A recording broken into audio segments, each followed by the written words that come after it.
Shalom Aloch. That means peace unto you all in Neo-Aramaic or East Syriac Aramaic. Good morning. I felt like I need to I guess go ahead and address this issue. This Cab Malone, I guess, campaign against Hebrew Israelites. Well, like I posted on my page, this won't even be long. You know, I challenge him and all who follow him to disprove these facts that I'm about to give you. A real short list of facts, starting way back in history. When we consider what people or what race or stock of people Hebrews come from, we have scholarship, and based upon primary sources, eyewitness depictions from biblical anthropologist, PhD in biblical anthropology, Alice C. Lindsley, in her article, Edom and the Color Red, that the Hebrews, the people that Abraham comes from, were, I guess you would call it, people that dwell along the sides of rivers. They came from the river valley and moved from the Nile River Valley to the Tigris-Euphrates Valley. They came out of Africa. They were from Subsaharan Africa. Okay, what you would call Nubian stock. The Nubians were more than one lineage. They were not just, matter of fact, the word Nubian is new, but I won't go into all that. That's a relabeling of something, which causes confusion. But anyway, so here we have this biblical anthropologist, a PhD, saying that Abraham's stock and his family came out of Africa, Sub-Saharan Africa, which is called by E. A. Wallace Budge in his book Gods of the Egyptians, or Gods of Egypt, that you had the black land, or Kemet, in the north, and then south of Kemet you had Tisheret, or the red land, to south of Kemet. You had the black land, the red land, all right? Hebrews come out of that area called the red land, which, as Budge makes clear in his book, is called Ta-Nehisi, or land of the Negro, by the Egyptians in Kemet, or the black land, and the red land, that's what they called it, because it was in the dry portion of the Nile River Valley, and the black land was in the more fertile portion of it. So the soil was black, it was fertile, all right? So Alice E. Lindsay points out that even the Edo, the people you find in West Africa, the Edo people, they are not of Abraham's descendants, but ancestors. She didn't say that they are, but they are of, the group of people that existed before Abraham, and the Edo are of that stock of people that existed before him, and they, along with the others who lived at the time, are the producers of Abraham and the Hebrew people, Eber, descendants of Eber. Okay, those are Sub-Saharan Africans, man. That's PhD scholarship right there, and it is based on what? Depictions of ancient Israelites, or the Semitic slaves at Goshen. At the archaeological site, you have eyewitness depictions of the Semitic slaves at Goshen. They were Negroes, they were black people, and they wore their hair in afros, but mushroom shape. They would cut them in the shape of a mushroom, and they were afros.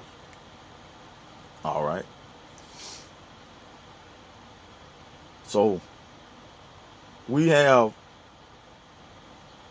also the Lachish reliefs from later, after they had went through the period of the conquest under Joshua, the period of the judges, and the period of the kings in which they fell, and then they went into captivity in the north. And the Assyrians came and attacked Lachish at the end of the kingdom. And they depicted Negroes, nappy head, full lip, full nose Negroes. Check out the Lachish reliefs, and guess who they were partnered with? They were in league with the Nubians against the Assyrians. They ran together. Yeah. Why? Because they're the same stock. You can see the depictions at Lachish show that the Hebrews are Nubians with these thick beards and nappy afros. The Hebrews are. But then the Nubians are depicted with no facial hair and a feather on their head. On their head, yeah. And that feather represents Esau, Jesus. Yeah, that's something they don't tell you about. It's been going on. They've been doing. Yeah.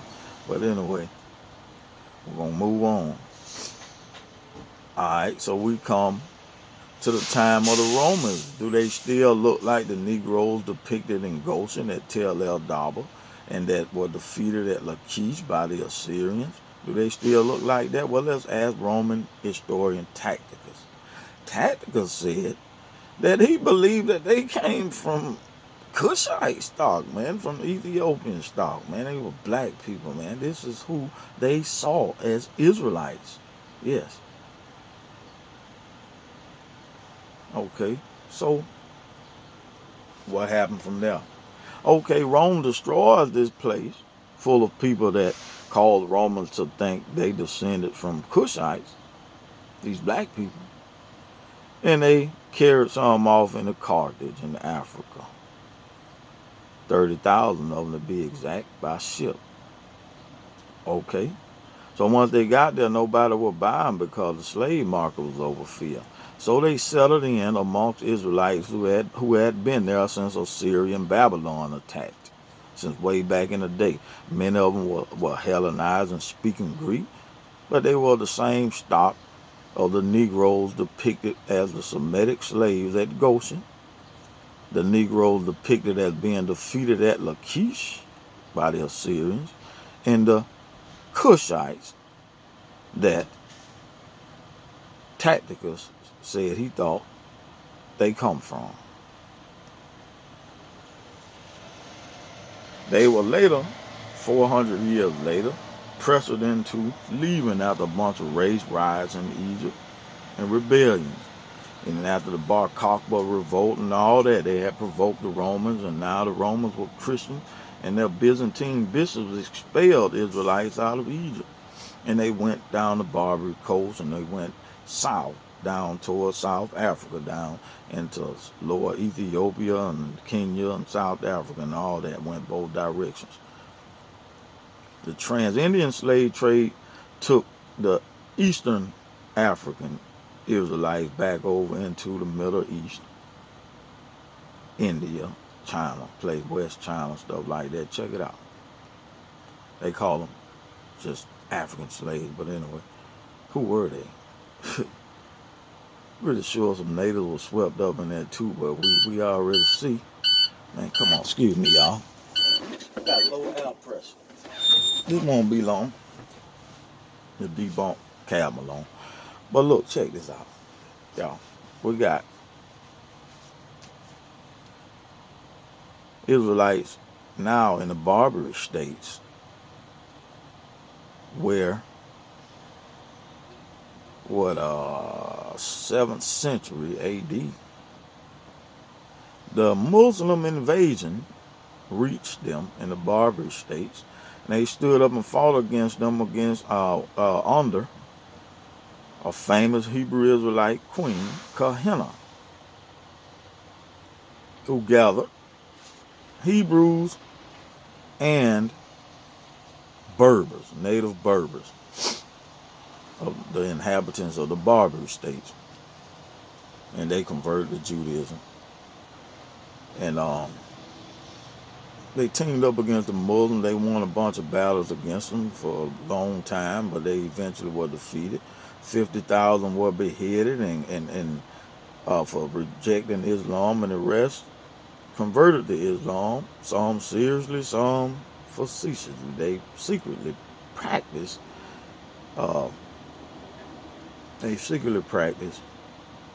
Judaism, though present themselves as Muslims to save their lives, okay, and pass down the tradition of who they were before conversion. All right, 100 years later, the Berber Muslim, yet Berber, they had converted. The Muslim Berber kingdom took over and allowed Israelites to practice freely. That's up until 1492, when both Spain, that banned Judaism, and Europe, or Spain, excuse me, I'm getting a phone call, ran Israelites into West Africa, where Muslim King Oscar Muhammad I banned it also, and kicked off the jihad that annihilated a vast kingdom called the Black Jews of Balad el-Sudan, a land of the blacks in West Africa. It kicked off the jihad that you now know of the transatlantic slave trade, during which 200 million people in the land of Balad el-Sudan, the land of the Jews of Balad el-Sudan, were killed. 200 million. 12 million enslaved. After being forced to convert to Islam, murdered off, and everything else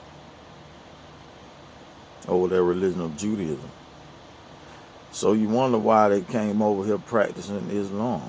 Check out the history of Africa.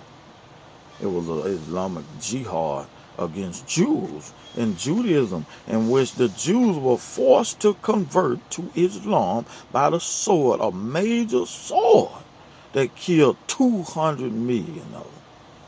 200 million. 12 million came here doing what? Practicing Islam.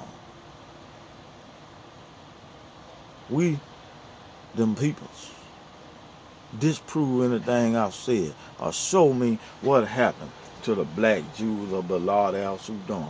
If you cannot show me that they are elsewhere, you have only one other option, my friend, and that is we, the descendants of the transatlantic slave trade, is them people. Why?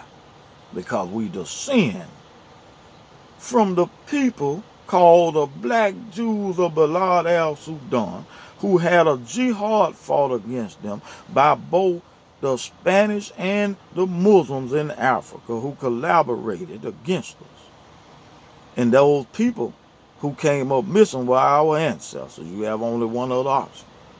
If those black Jews of Balad el-Sudan were not the ancestors of the African American who came here on ships, because some didn't, were already here, but I'm not going to go into that. But if the ones who came here on ships are them people, and you have no other option. If you cannot show me where did these black Jews of Balad el-Sudan go, and how did they disappear during the transatlantic slave trade? On that note, my friend, I look forward to your response. And I don't always show my hand, but it's a good hand, scholarly. Shalom.